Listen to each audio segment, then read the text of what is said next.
Kenapa cari kerja itu sulit? Untuk teman-teman deep talk saya atau teman-teman deep talkku, kita bisa ngobrol di sini. Untuk kamu yang masih belum dapat kerjaan nih, saya bukan mau memberikan kamu tips gitu, tetapi kita deep talk aja. Kita saling ngobrol. Kamu bisa menuliskan di kolom komentar untuk mengomentari apa yang saya berikan nantinya. Karena saya sendiri sebagai seseorang yang juga kesulitan mencari kerja, yang sebenarnya cari kerja itu ada beberapa hal yang harus kita perhatikan. Apa sih yang kita perhatikan? Nah, yang perlu kita perhatikan ternyata setidaknya ada 6 hal. Hal yang pertama yang bisa teman-teman lakukan atau teman-teman perhatikan adalah dalam mencari kerja, kita itu harus tahu tentang persaingan. Misalnya nih, kalau kamu ingin bekerja di BUMN, maka kamu bisa melihat jumlah pelamar kerjanya. Atau kamu pengen mendaftar sebagai PNS, maka kamu juga akan bisa melihat tingkat persaingannya. Rumusnya ini sebenarnya sederhana. Kamu tinggal masuk ke bagian-bagian yang persaingannya itu sangat sedikit. Walaupun bisa jadi kamu nggak paham sama pekerjaannya itu. Intinya adalah untuk bisa mendapatkan pekerjaan pertamamu dulu. Kebanyakan orang salah dalam memilih sebenarnya. Dia memilih yang tingkat persaingannya tinggi. Jadi ada lowongan pekerjaan, ada pelamar jumlahnya 1000. Sedangkan ada lowongan pekerjaan lain, jumlahnya itu hanya 100. Secara logika dasar, maka lowongan yang pelamarnya itu tingkat persaingannya cuma 100 orang, itu lebih mudah untuk kita kalahkan mereka ketimbang yang 1000 orang. Hitungan statistik selalu seperti itu. Kalau di pengalaman saya, misalnya, saya adalah seorang penulis, yang mana ada perusahaan-perusahaan kecil di Yogyakarta membutuhkan seorang copywriter atau penulis iklan. Saya sendiri tidak punya pengalaman untuk menulis iklan, tetapi saya nekat untuk mencobanya. Hasilnya, saya bisa diterima kerja dengan mudah, karena tingkat persaingannya sedikit. Loh, tingkat persaingan yang tinggi di mana nih? Nah, tingkat persaingan yang tinggi itu ada di pembuat konten atau content writer. Atau ada juga di sosial media spesialis. Itu tingkat persaingannya tinggi sekali kalau di Jogja. Maka dari itu, saya menghindari hal itu walaupun saya yakin bisa untuk lolos. Tetapi karena persaingannya terlalu besar, jadi ya kita hindari dulu lah.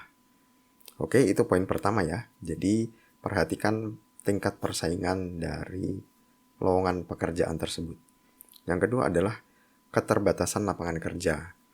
Kalau teman-teman tahu, di Yogyakarta memang banyak sekali lowongan kerja untuk bidang digital atau bisa kita sebut digital marketing. Tetapi sangat sedikit untuk pekerjaan-pekerjaan yang sifatnya di area tambang atau bahkan nggak ada sama sekali. Maka dari itu akan aneh kalau teman-teman hanya tetap tinggal di Yogyakarta dan berharap mendapatkan pekerjaan yang khusus di pertambangan. Itu agak aneh. Maka dari itu teman-teman bisa pindah. Kemana? Ke Kalimantan misalnya. Kalimantan banyak sekali pertambangan, atau ke Papua banyak sekali pertambangan yang tentu mereka akan buka lowongan pekerjaan dan teman-teman harus siap tinggal di sana belasan tahun atau mungkin puluhan tahun. Tingkat persaingannya tentu akan semakin menyempit karena tidak semua orang itu berani untuk keluar pulau.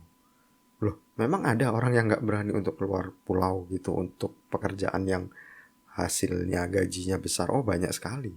Banyak sekali. Karena sekali lagi, jangan membayangkan Kalimantan atau Papua itu seperti di Jawa. Gak seperti itu. Walaupun kondisinya sudah jauh lebih baik dari belasan tahun saya pernah hidup di Kalimantan misalnya. Tetapi tetap saja belum mampu menyaingi fasilitas-fasilitas yang ada di Pulau Jawa. Gitu ya. Dan yang ketiga itu kurangnya pengalaman. Nah, ini juga menarik karena waktu saya di interview atau wawancara, saya selalu ditanya tentang pengalaman atau portofolio apa yang sudah saya kerjakan. Loh, padahal saya tidak punya portofolio copywriting atau pekerjaan sesungguhnya dari copywriting gitu ya, atau sebagai copywriter. Ya saya buat dummy. Dummy itu project bohong-bohongan gitu loh.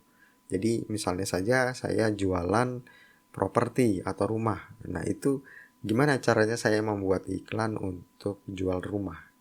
Nah, di situ saya jelaskan, saya jabarkan, dan tentunya itu jauh lebih membuat pihak HRD atau pihak interview terkesan. Lain halnya kalau saya cuma diam aja dan ngebicara kesana kemari nggak jelas, dan waktu ditanya portofolionya mana atau pernah ngerjain project apa, nah saya nggak bisa membalas hal itu ya, atau tidak bisa menjawab hal itu ya, jelas saja saya akan gugur di situ gitu ya. Itu yang ketiga. Jangan lupa tambah pengalamanmu apapun itu. Kemudian yang keempat itu adalah ketidakcocokan kualifikasi dengan permintaan pekerjaan. Ini juga sering terjadi. Saya sering overqualify misalnya di bagian admin karena saya bisa ngetik cepat 10 jari, tetapi bagi mereka saya terlalu overqualify. Jadi mereka menilai saya adalah orang yang bisa saja cepat bosan dengan pekerjaan itu. Dan mereka nggak mau hal itu terjadi, dan ya sudah, saya nggak lolos di situ. Oke. Dan yang kelima, tentunya kurangnya koneksi. Nah, ini penting. Kalau ada yang nyinyir soal kekuatan orang dalam, sebenarnya networking itu perlu di dunia kerja. Perlu banget teman-teman, nggak bohong. Karena teman-teman kita itu bisa bantuin kita, mereka yang akan ngasih lowongan kerjaan itu pertama kali ke kita. Karena lowongan pekerjaan nyatanya itu juga cepet-cepetan. Bisa saja perusahaan tempat teman kita bekerja itu baru ngeluarin tuh hari itu lowongan kerjanya dari pihak HRD, kemudian sorenya kita langsung dapat informasi itu, besoknya kita langsung kirim lamaran dan CV melalui email, langsung deh kepanggil. Itu juga beberapa kali terjadi di saya. Walaupun networking saya juga enggak luas-luas banget, tapi itu penting banget. Dan yang terakhir tentunya adalah adanya proses seleksi yang terlalu ketat. Itu juga harus membuat kita berpikir 2-3 kali. Misalnya aja BUMN dan PNS. Bagi teman-teman yang getol banget ke sana, teman-teman harus sadar bahwa banyak perusahaan swasta lain yang tes seleksinya itu nggak terlalu panjang gitu loh. Jadi tingkat kita untuk bisa lolos masuk ke pekerjaan itu juga semakin tinggi. Ya, kita rekap dulu dari awal ya. Yang pertama itu tentu perhatikan persaingan dari lowongan pekerjaan tersebut. Kedua, keterbatasan lapangan kerja di daerah tersebut. Yang ketiga adalah kurangnya pengalaman, berarti kamu harus nambah pengalaman. Dan yang keempat adalah ketidakcocokan kualifikasi dengan pihak kantor atau pihak perusahaan. Yang kelima itu koneksimu kurang, jadi kamu harus nambah koneksi. Dan yang keenam adalah seleksinya terlalu ketat atau terlalu panjang, jadi kamu harus berpikir untuk mencari perusahaan-perusahaan swasta yang bisa menjadi batu loncatan atau untuk kamu bisa mendapatkan pekerjaan pertama kali. Gitu ceritanya. Jadi Deep Talk kali ini adalah tentang pekerjaan dan tentang uang tentu. Bagi teman-teman yang mungkin punya pendapat berbeda dan merasa saya punya pengalaman unik nih, beda nih, saya tulis di kolom komentar ya. Silahkan tulis di kolom komentar gitu ya. Dan itu aja video podcast kali ini, dan kita akan ketemu di video podcast selanjutnya.